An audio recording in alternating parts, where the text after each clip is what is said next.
గ్రంథాలయాలను ఆధునిక దేవాలయాలు అంటారు. వాటికి అవసరమైన నిధులు కేటాయించడంతో పాటు తగిన సిబ్బందిని నియమించడం ప్రభుత్వాల బాధ్యత. కానీ గత 5 ఏళ్లలో వైసీపీ సర్కార్ లైబ్రరీలకు నిధులు ఇవ్వలేదు. ఒక్క పోస్టు కూడా భర్తీ చేయలేదు. కూటమి ప్రభుత్వమైన లైబ్రరీలపై దృష్టి పెట్టాలని పాఠకులు కోరుతున్నారు. నిత్యం విద్యార్థులు, నిరుద్యోగులు, పాఠకులతో కళకళలాడాల్సిన గ్రంథాలయాలు వెలవెలబోతున్నాయి. నిధుల కొరతతో సరైన వస్తువులు, పుస్తకాలు లేక లైబ్రరీలకు వచ్చేవారి సంఖ్య తగ్గిపోతుంది. స్థానిక సంస్థలు పన్నుల వసూలులో భాగంగా గ్రంథాలయాల సెస్ తీసుకుంటున్నాయి. కానీ వాటిని లైబ్రరీలకు విడుదల చేయడం లేదు. ఫలితంగా చాలా గ్రంథాలయాల్లో పాఠకులకు అవసరమైన నెల, పక్ష, వార దినపత్రికలు తెప్పించుకోవడానికి కూడా నిధులు ఉండటం లేదు. నిరుద్యోగులు, పాఠకులకు అవసరమైన కొత్త పుస్తకాలు అందుబాటులో లేవు. ఫలితంగా సౌకర్యాలు, పుస్తకాలు లేక చాలా మంది ప్రైవేట్ లైబ్రరీలను ఆశ్రయిస్తున్నారు. దానికోసం వేల రూపాయలు చెల్లించాల్సి వస్తుందని ఆవేదన వ్యక్తం చేస్తున్నారు. గవర్నమెంట్ లైబ్రరీలో సీట్లు ఎక్కువ ఉండట్లేదు. పొద్దున్నే వెళ్లి క్యూలో నుంచుంటేనే మనకి సీట్ దొరుకుతుంది. చాలా మంది డబ్బులు ఎక్కువ ఖర్చు పెట్టి ప్రైవేట్ లైబ్రరీలో చేరాల్సి వస్తుంది.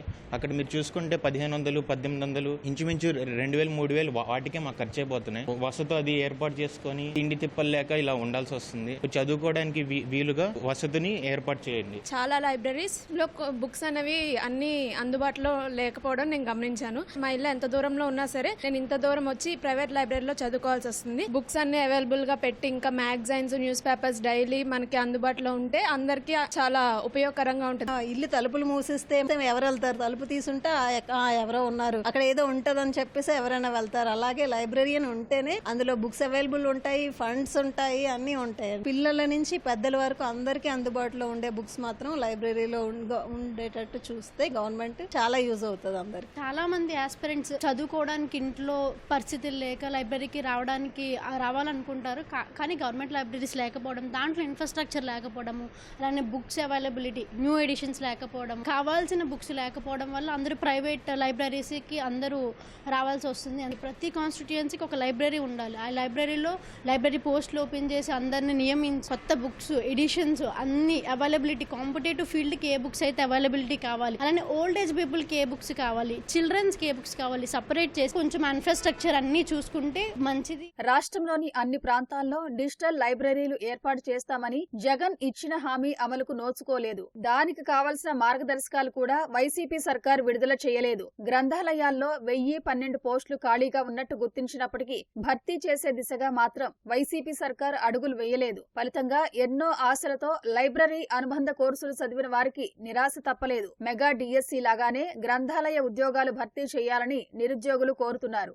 ఎన్నో సంవత్సరాలుగా పీజీలు చేసిన వాళ్ళు ఎంతో మంది ఉన్నారు, చదువుకుని నిరుద్యోగులుగా ఉంటున్నారు. లైబ్రరీ సైన్స్ చేసిన వాళ్ళంతా కూడా చాలా సంవత్సరాలుగా ఉన్నారు. దాదాపుగా మనకు స్టేట్ డివైడ్ అయినప్పటి నుంచి కూడా నోటిఫికేషన్ సరిగ్గా లేవు. గత ప్రభుత్వానికి చాలా సార్లు విన్నవించారు, కానీ ఏమాత్రం రిజల్ట్ లేదు. చంద్రబాబు కూటమిలో ప్రభుత్వంలో అయినా కానీ ఇప్పుడైనా నోటిఫికేషన్స్ రావాలని కోరుకుంటున్నారు. విద్య నిగూఢ గుప్తమ్మగు రూపము పురుషాలికిన్ విద్య భోగకరి యశస్సు సుఖకరి అన్నారు. అంటే విద్య నేర్చుకునేది సుఖపడడానికి. అంటే గ్రంథాలయం నుంచి ఏ పోస్టులు కూడా గ్రేడ్ 1 గానీ, గ్రేడ్ 2 గానీ, అసిస్టెంట్ లైబ్రరీ పోస్ట్ గానీ ఏది తీయట్లేదు. అలాంటప్పుడు ఇలా సంవత్సరాల తరబడి పోస్టులు తీపోవటం వల్ల చాలా నిరుద్యోగత ఇందులో పెరిగిపోతుంది. ఫర్దర్ గా ఎవరైనా ఈ కోర్స్ చేయాలన్నా అంత ఆసక్తిగా ఉండరు కదా. గతించిన ప్రభుత్వం మేనిఫెస్టోలో ఎన్నో చెప్పింది. ఎంత చేసింది అనేది అందరికీ తెలుసు. కనీసం ఈ ప్రభుత్వం అయినా ఈ విషయంలో శ్రద్ధ తీసుకుని విద్యార్థులకి మేలు చేయాలని ఆశిస్తున్నాం. సిఎల్ఐసి, ఎంఎల్ఐసి, బిఎల్ఐసి మొత్తం అన్ని కోర్సులు చేసి చాలా మంది ఖాళీగా ఉంటున్నారు. ప్రతి జిల్లాలలో